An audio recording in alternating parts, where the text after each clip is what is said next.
mana mootummallee dha jechuudha bakka wannidha. Naannoo hattichi ilmooti jagee isa san hafuura akka waan harkateeti noozoo alii nagran dhufin tura nasrullee minaa bilbilee ture. Assalaamu alaikum warahmatullaahi wabarakaatu. Daawwattoota fardoottota kiyyaanii fayyaan qabsiisuma fayyaa qabdanii Eid Mubarak bagattiin isin gahee jala bultii iidaa bagattiin isin gahee warra baranaa warra bareeddu anis akkasuma du'aayii naa godhaadhaa inshaallah rabbiin ilmooti yaa wajjin naa eechisu. Nasruun kun eega guyyaa kaameraa baaseeti bazittuu manatti hin deebine mootummallee dhaqanii jiranii iddoo mootummaatillee dhaqanii jiranii har'a guyyaan kun jummataa kunoo alii fi shaafiinis nasruu jajjabeessanii abshiir jaanii bakka irraa nurraa jabaattu waan jirtu naafi sallee namni ilmoo dhabeellaanuu bakka itti gattaa'ee jiraatu waan qabu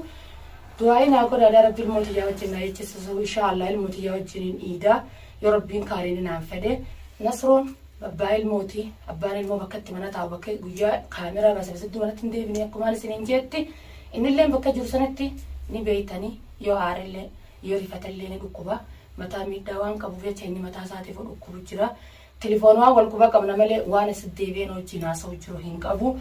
ani abbaan ilmooti je fuudhe san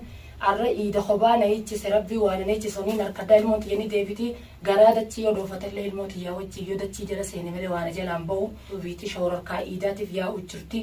awwooma iidaa tanallee quban qabu du'aayii naa godha hordoftoota kiyya rabbii ilmooti janii hanti yaa waliin na haa deebisu ayyaama guddaa kanaa wajjin na ichisu kunoo alillee nasruu biraa dhufee aliidhaa shaafiidhaa nasruu bira jiranii isa biraa mana dhufee kunoo alillee gaafachuu dandeessa waan inni irraas gahee irra nattiin dhufellee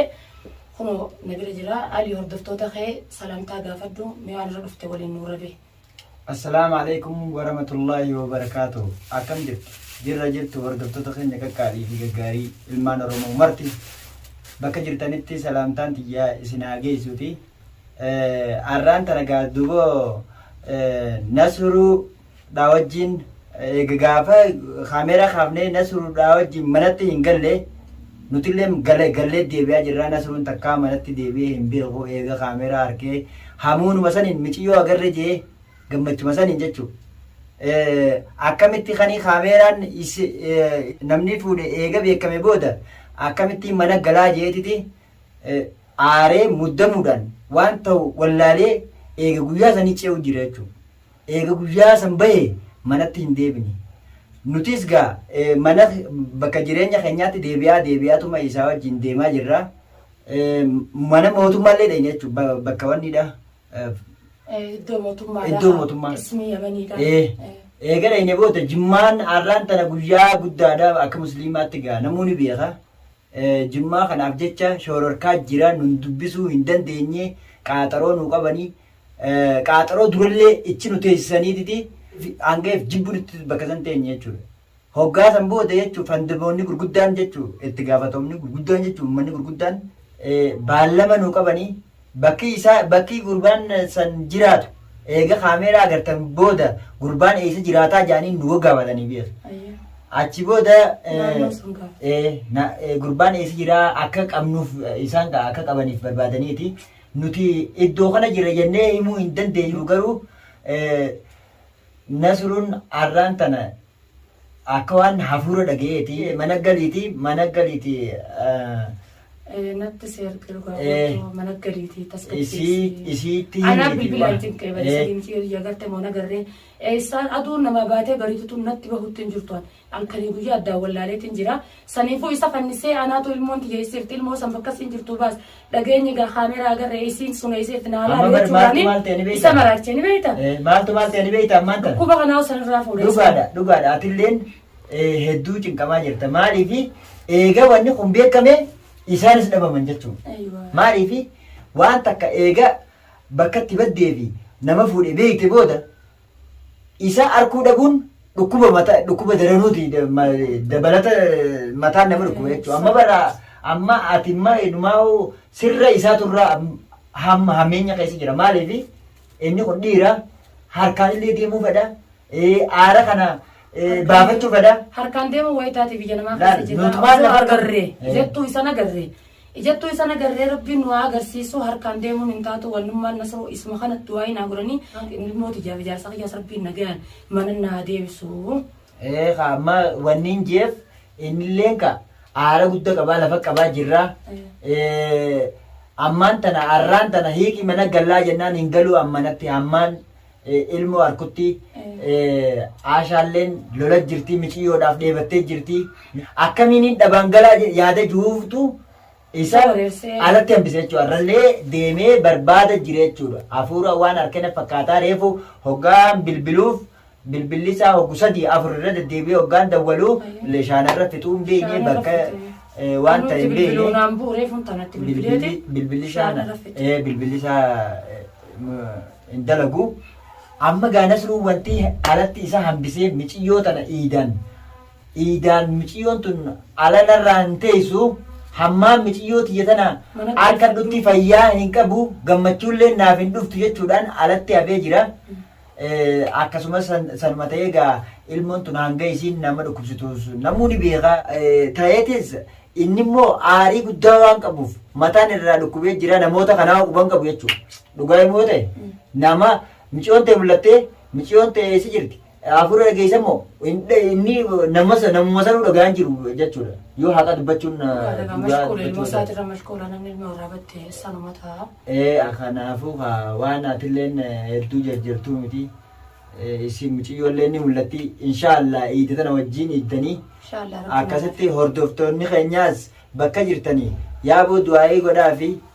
rakkoo akkanaa tana dhalatee gorsa jajjabeenyaa kannaa fi akkasumatti du'aa'ii godhaa fi ilmi kun ilma Oromooti nama namaaf hedduu yaadu nasruu jechuun nama miskiina hunda bira dhaabbatu nama bakka rakkoon dhufte hunda isaatu argama kanaafuu gaa hordoftoota keenya isinillee jajjabeenyaa fi du'aa'illee godhaa fi koomentii jalatti illee gorsa kannaa fi akkasuma gaarii keenyatillee sii fi shaafii fi fakkaata uummata Oromoodhaa kan Nasruu wajjin ka'ee dhaabbatu jiru kana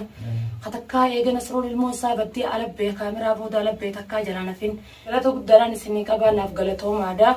Inshallah du'aayi naa godhaadha isinillee daawwattoota hordoftoota keenya cinaa dhaabbadhaadha isallee rabbi naa fayyisu du'aayi naa godhaadha arra haati haadhaa fi abbaan ilmoon irraa badde waan jajjabeenya keessan jiru waan nyaatee dhuguun qabu ammana kana keessan Nasruun nadiisee agarfata saniin ka'ee na biraa behen an guyyaa takka qismii nyaaddeen jiru natti hin toltu ijoolleen tun natti hin mul'attu dilli mana keessa naa jiran kun ilmoon xiyya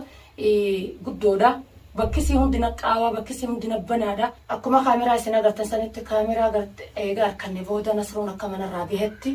manatti hin deebine akkasuma shaafii fi alii malallee ilmaan Oromoodhaa hedduu wajjin jira ijoolleen Oromoodhaa hedduu wajjin jira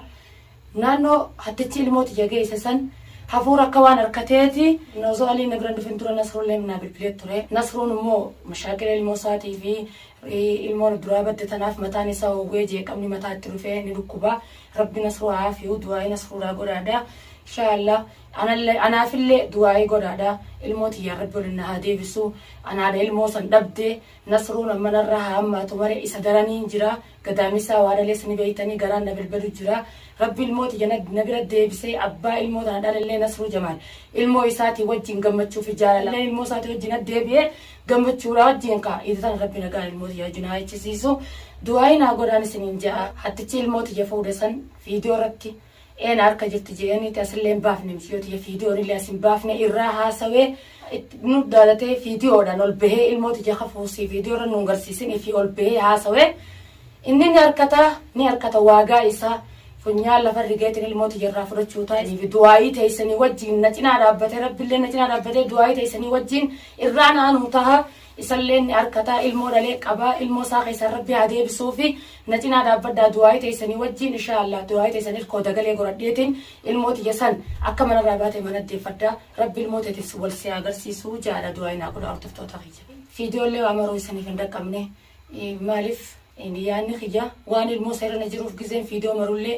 na keessan jirtu viidiyoo matanallee yaadatu jiru ijoollee mana keessa jirtu irraa tolfachuu dadhabeetiin jira waan haati taatee ilmoodhaaf namoonni beeytanii